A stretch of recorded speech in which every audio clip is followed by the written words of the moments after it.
Halo guys, kita mau menggambar. Suara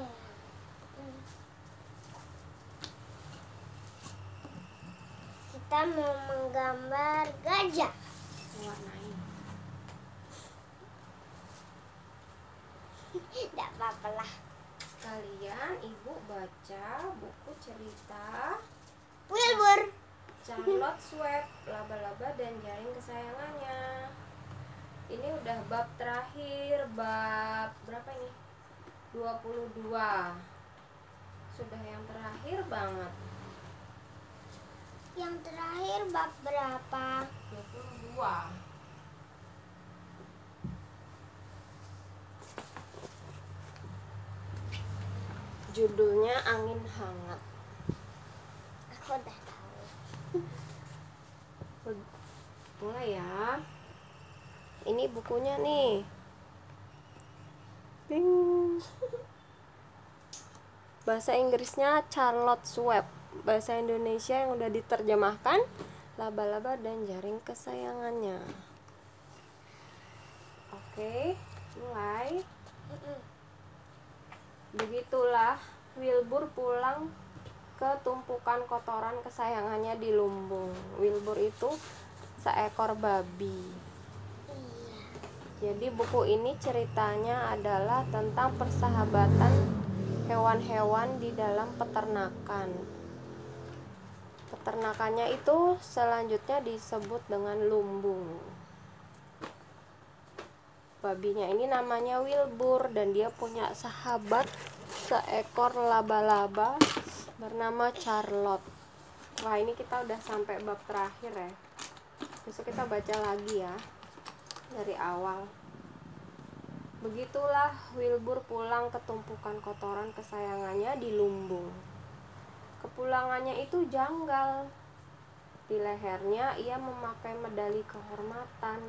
Di mulutnya ia mengulum kantung telur laba-laba. Tidak ada yang senyaman rumah, pikir Wilbur, sambil meletakkan ke-514 anak-anak Charlotte yang belum lahir dengan hati-hati di sudut yang aman. Lumbung itu baunya enak. Teman-temannya para domba dan kawanan angsa gembira bertemu dengannya lagi. Angsa-angsa menyambutnya dengan bising.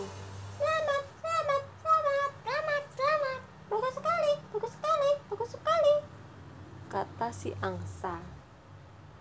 Pak Zuckerman mengambil medali dari leher Wilbur dan menggantungkannya di paku di atas kandang babi, tempat para pengunjung bisa mengamatinya.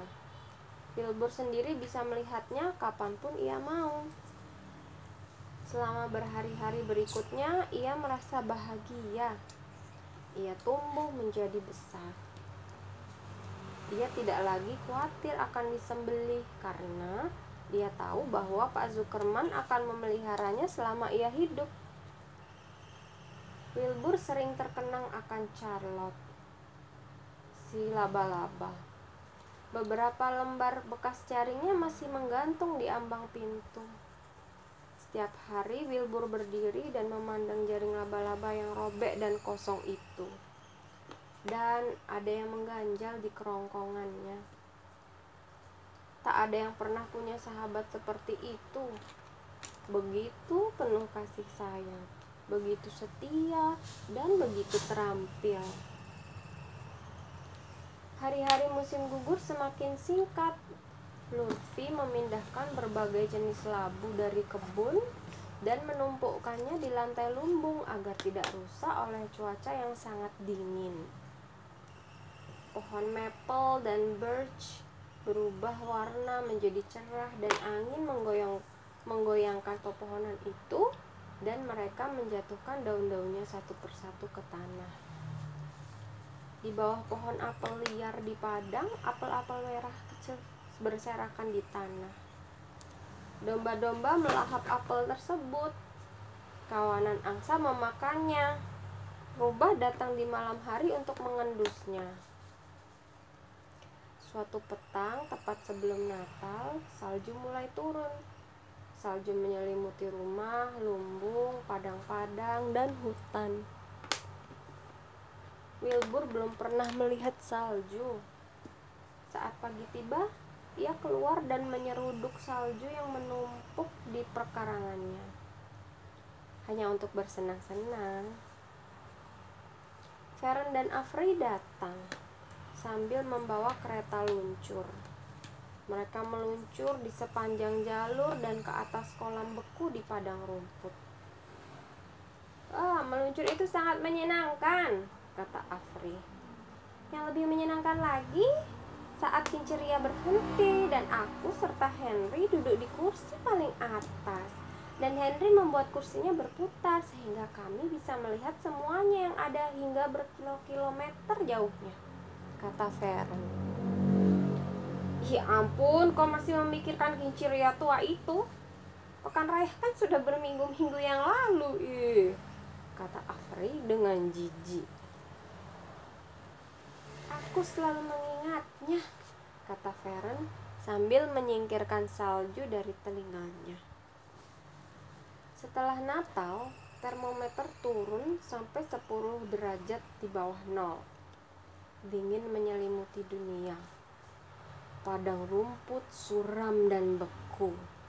Sapi-sapi tetap berada di dalam lumbung setiap waktu sekarang, kecuali pada pagi-pagi cerah ketika mereka keluar dan berdiri di pekarangan lumbung, terlindung oleh tumpukan jerami. Domba-domba tetap berada di dalam lumbung juga agar terlindung. Kalau haus mereka memakan salju. Kawanan angsa berkeliaran di pekarangan lumbung seperti anak-anak orang lelah. tuh juga makan salju enggak? Bisa. Dikasih sirup bisa. Jadi saljunya ada warnanya, jadi kayak es. Ini es. Tapi minum salju bikin pilek. Tapi aku mau nyobain. Kawanan angsa berkeliaran di pekarangan lumbung seperti anak-anak lelaki berkeliaran di dekat toko kelontong. Dan Pak Zuckerman memberi mereka makan dengan jagung dan lobak agar mereka tetap gembira. Terima kasih banyak, terima kasih banyak, banyak. Begitu selalu kata si angsa-angsa itu ketika mereka melihat makanan datang. Templeton pindah ke dalam lumbung saat musim dingin tiba. Rumah tikusnya di bawah palung terlalu dingin, jadi ia membuat jaring yang nyaman di lumbung di belakang karung-karung gandum. Ia melapisi jaringnya dengan koran kotol dan gombal. Dan saat ia menemukan tetek bengek atau cendera mata, maka ia membawanya pulang dan menyimpannya di sana. Ia mengunjungi Wilbur 3 kali sehari, tepat pada saat makan. Dan Wilbur memegang janji yang telah diucapkannya. Wilbur membiarkan Templeton makan lebih dulu. Kemudian setelah Templeton sudah tidak bisa makan lagi, barulah Wilbur makan. Akibat terlalu banyak makan, Templeton semakin membesar dan lebih gemuk daripada tikus manapun yang pernah kau lihat. Ia raksasa. Hampir seraksasa kucingku. Ia jadi sebesar tikus mondok. Domba tua mengomentari ukuran tubuhnya pada suatu hari. Kau akan hidup lebih lama kalau kau tidak terlalu banyak makan, Templeton. Lalu Templeton pun menjawab, siapa yang mau hidup selamanya? Sudah dari sananya aku banyak makan dan aku mendapatkan kepuasan tiada tara dari berpesta pora. Templeton pun menepuk-nepuk perutnya, nyengir kepada domba dan merayap naik untuk berbaring. Sepanjang musim dingin, Wilbur memperhatikan kantung telur Charlotte, seakan menjaga anak-anaknya sendiri.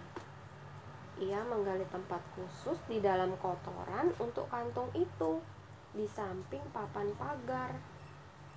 Pada malam-malam yang dingin, ia berbaring agar napasnya bisa menghangatkan kantung telur itu. Bagi Wilbur, dalam hidup ini tidak ada yang lebih penting daripada benda bundar itu. yang lainnya tidak penting. Dengan sabar ia menanti musim dingin berakhir dan datangnya gerombolan laba-laba kecil. Kehidupan merupakan masa-masa enak yang berjalan dengan tetap saat kau menunggu sesuatu terjadi atau menetas. Akhirnya musim dingin pun berlalu.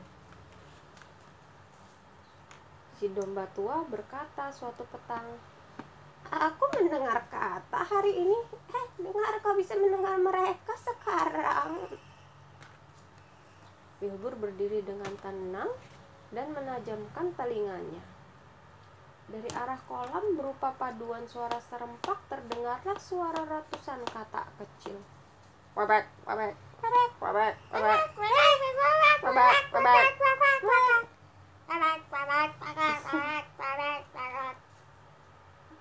Domba tua berkata lagi sambil merenung, Musim semi lagi." Saat ia berjalan menjauh, Wilbur melihat seekor anak domba baru mengikutinya. Umurnya baru beberapa jam. Salju mencair dan mengalir. Kali dan selokan berdeguk dan bergemuruh oleh air mengalir. Seekor burung pipit dengan dada bergaris tiba dan berkicau. Cahaya semakin memanjang. Pagi tiba lebih cepat. Hampir setiap pagi ada domba baru lahir di kandang domba. Angsa betina sedang mengerami 9 telur. Langit tampak lebih lebar dan angin hangat bertiup. Sisa-sisa benang bekas jaring Charlotte melayang pergi dan menghilang. Pada suatu pagi yang cerah, setelah sarapan, Wilbur berdiri sambil memandangi kantungnya yang berharga itu. Ia sedang tidak memikirkan apa-apa. Saat berdiri di sana, ia melihat ada sesuatu yang bergerak. Ia melangkah lebih dekat lagi dan memperhatikan. Seekor laba-laba kecil merayap dari kantung. Laba-laba itu tak lebih kecil dari sebutir pasir, tapi juga tidak lebih besar daripada kepala paku. Badannya kelabu dengan garis hitam di bawahnya. Kakinya kelabu dan coklat. Ia mirip dengan Charlotte. Karena itu anaknya Charlotte. Wilbur gemetar saat melihatnya. Laba-laba kecil itu melambai padanya.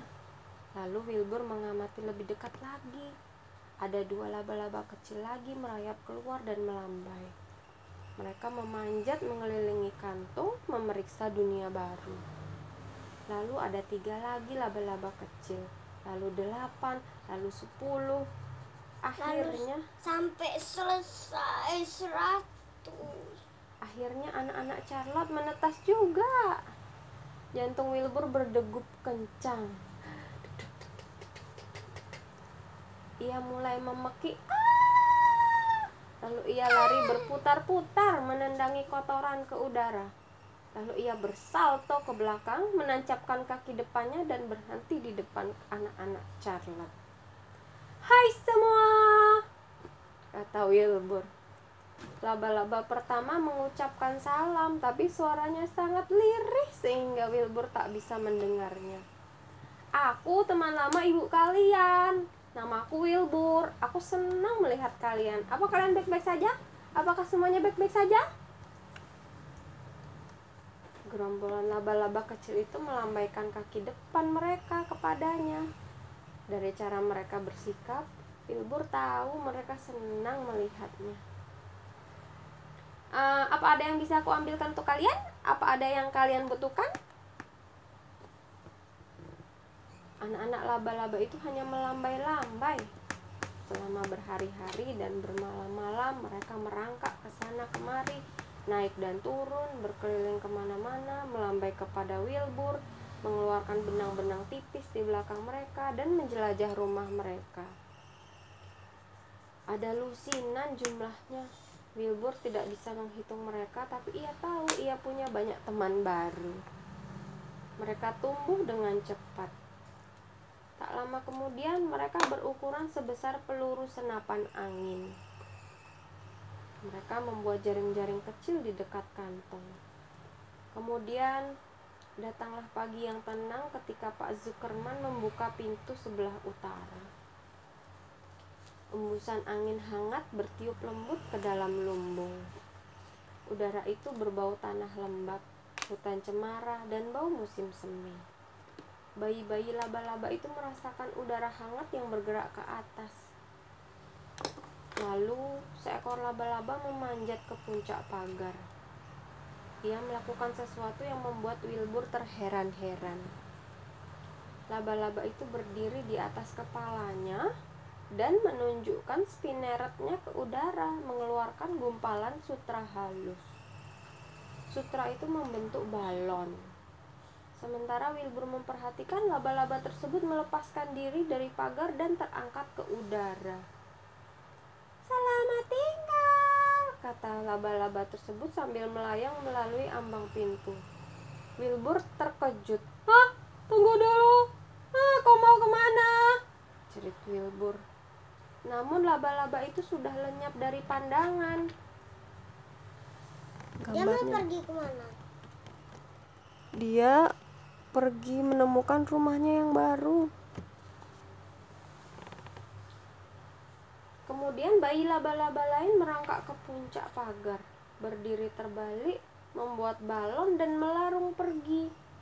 Lalu laba-laba lain, setelah itu yang lainnya.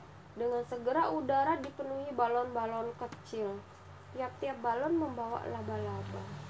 Wilbur pun panik. Panik apa itu?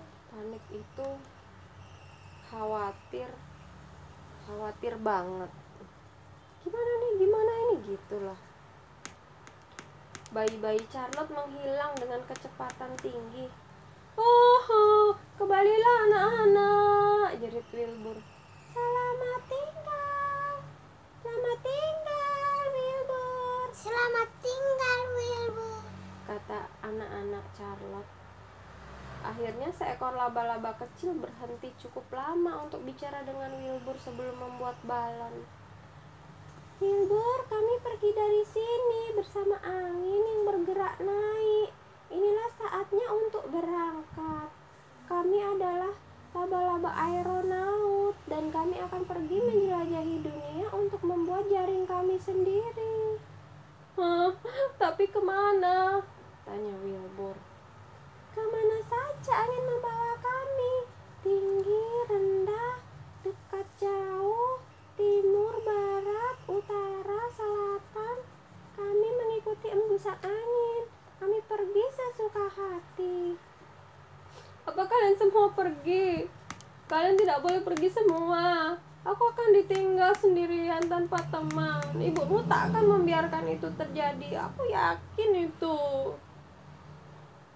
tanya Wilbur sedih lah kan? sambil nangis. Tapi kan aslinya laba-laba kayak gitu. Tapi Wilbur sedih karena dia nanti membayangkan tidak punya teman. Padahal dia tetap punya teman di sana. Dia kan suka sama Charlotte dan anak-anaknya. Dia sudah merawat anak-anaknya Charlotte sampai menetas semua. Kok malah pergi, dia sedih. Udara penuh dengan para balonis, sehingga kelihatannya ada kabut yang melingkupi lumbung. Lusinan balon naik, berputar, dan melayang pergi melalui pintu, melarung di bawah angin sepoi-sepoi. Pekikan "Selamat tinggal, selamat tinggal, selamat tinggal" sayup-sayup sampai ke telinga Wilbur. Ia sudah tidak sanggup melihatnya lagi. Dengan merana, Wilbur terhempas ke tanah dan memejamkan matanya. Ditinggalkan oleh anak-anak Charlotte terasa seperti kiamat. Wilbur menangis terseduh-seduh sampai tertidur. Lama banget nangisnya. Saat Wilbur terbangun, hari sudah menjelang sore. Ia mendongak memandang kantung telur. Kantungnya sudah kosong. Ia memandang udara. Para balonis itu sudah pergi. Balonis sakit. Balonis itu maksudnya adalah laba-laba yang membuat balon itu tadi loh, yang anak-anaknya Charlotte. Lalu Wilbur pun berjalan dengan gontai ke ambang pintu. Tempat tadinya jaring gontai itu kayak jalannya itu nggak lurus, kayak lemes mau jatuh-jatuh. Lalu Wilbur berjalan dengan gontai ke ambang pintu, tempat tadinya jaring Charlotte berada. Ia sedang berdiri di sana mengenang laba-laba itu ketika mendengar suara pelan. Tapi aku ada di atas sini. Aku juga. Aku juga. Ada 3 suara kecil.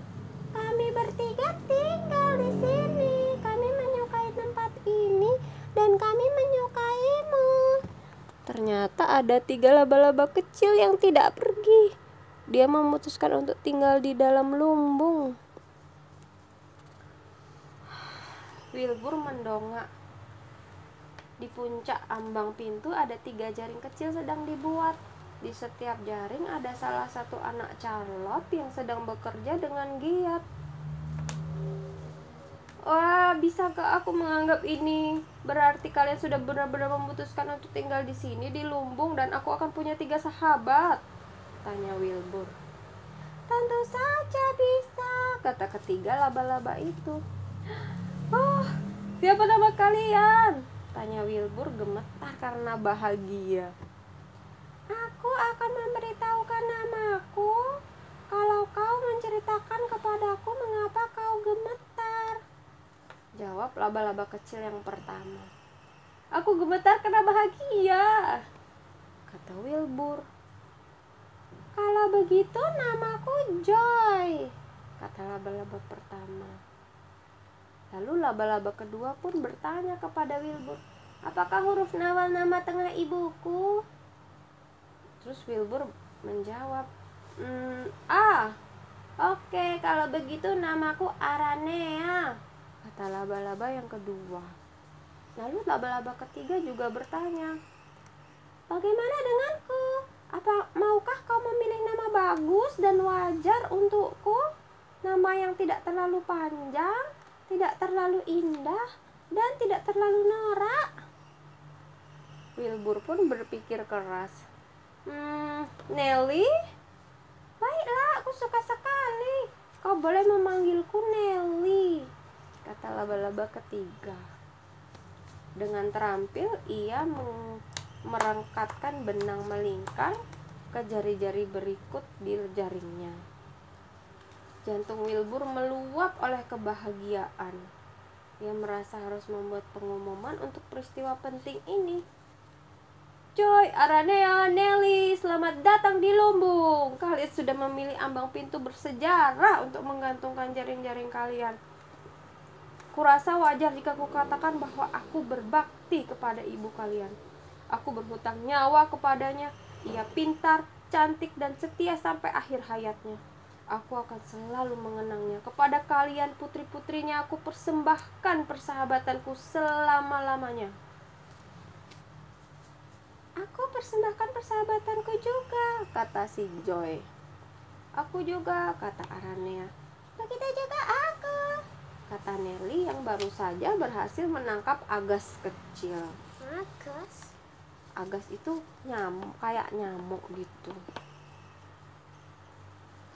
Yang baru saja digigit. Hari itu hari bahagia untuk Wilbur. Dan masih banyak hari-hari bahagia dan damai setelah itu. Seiring berjalannya waktu dan berbulan-bulan serta bertahun-tahun berikutnya, Wilbur tak pernah hidup tanpa teman. Feren sudah tidak datang ke lumbung secara teratur lagi.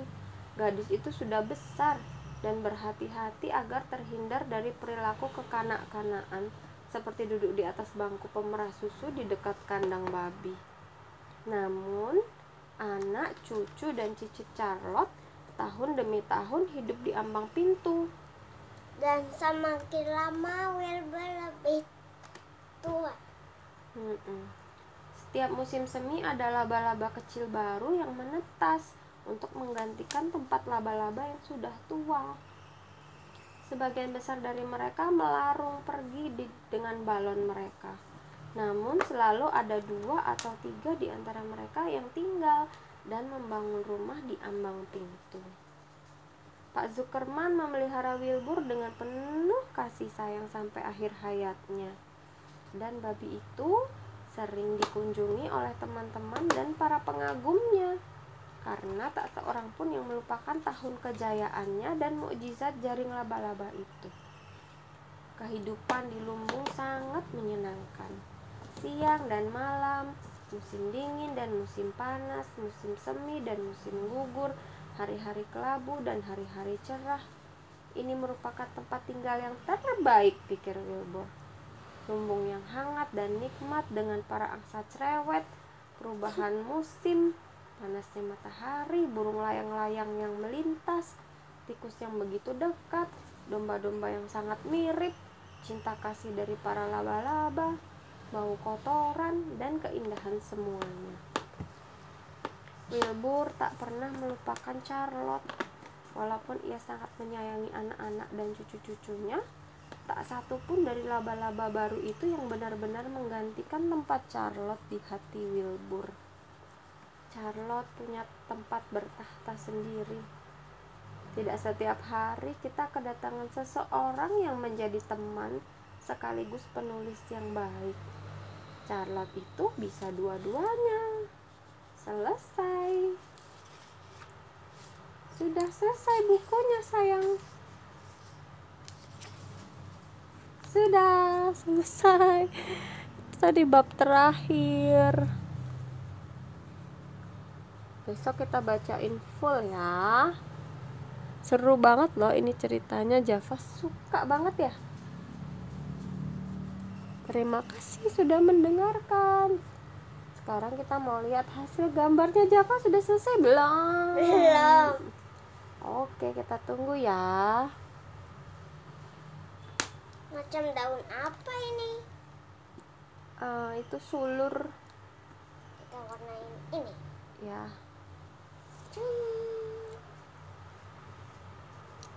Di warna-warni enggak apa-apa, lo bikin warna apapun boleh, nggak harus hijau. Aku sukanya hijau. Aku maunya asli. Oke deh. Semauku lah.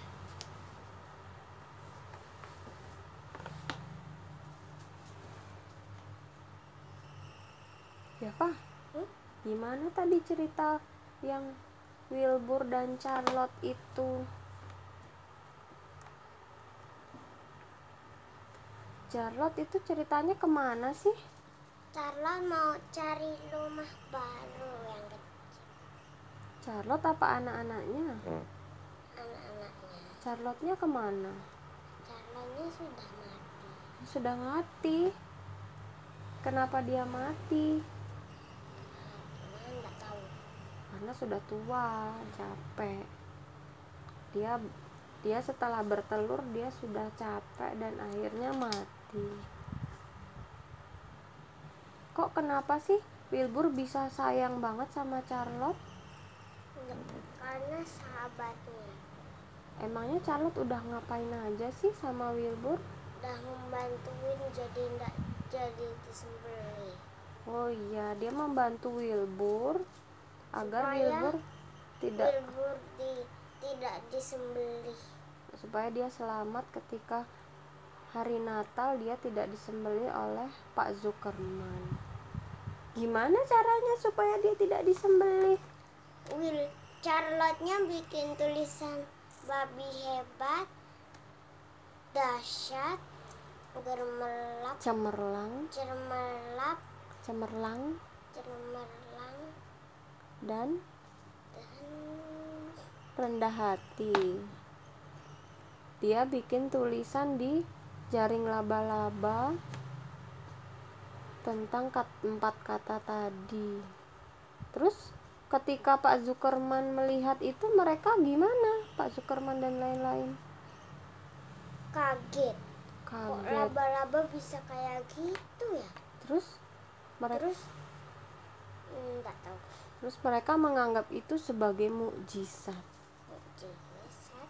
Mukjizat itu adalah hal yang luar biasa, hal yang Kayak misalnya pasir, terus di bawahnya pasir ada banyak air zam-zam. ya ada keluar air zam-zam. Itu juga seperti mukjizat, itu seperti sesuatu yang tidak mungkin terjadi tapi dia terjadi, dan itu datangnya dari Tuhan. Keren Tuhan.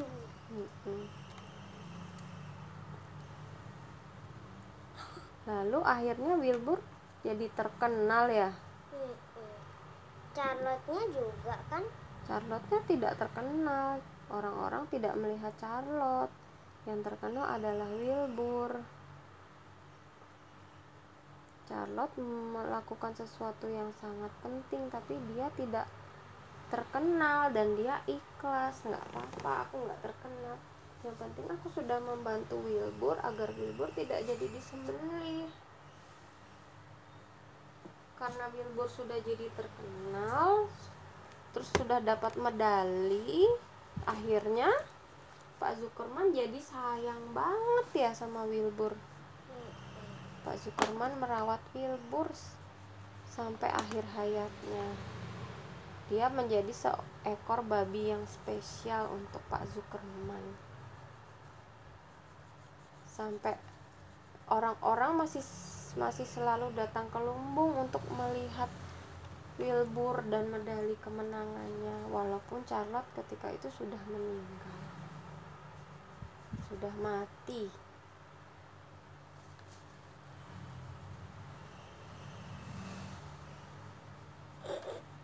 Kok ketawa? Lama ininya gambarnya mewarnai. Dia udah mau selesai kok. Java paling seneng siapa di cerita ini? Paling seneng sama siapa? Charlotte, Angsa, Wilbur. Oh, Charlotte sama Angsa sama Wilbur. Sama Feren. Oh, sama Feren. Ferennya cantik. Feren. Terus yang Java nggak seneng siapa di cerita itu? Tidak berani ngeritain. Hah? Loh kok gitu? Yang nggak disenengin dari tokohnya di sini siapa? Domba tua. Domba tua. Domba mudanya suka. Domba muda suka. Kenapa Java tidak suka dengan domba tua? Ya gitulah.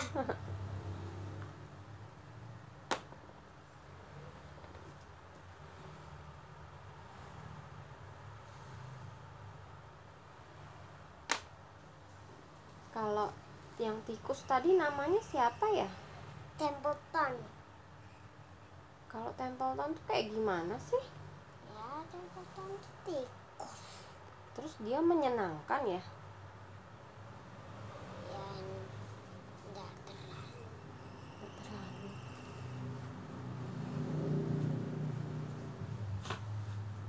Jadi sudah selesai. Yeay, udah selesai. Apa bacanya? Elephant. Elephant. Yeay, si Koko sedang naik elephant. Koko. Crunch. Koko cringe.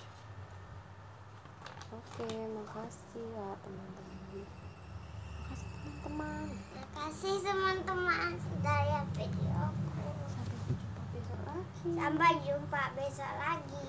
Dadah. Dadah.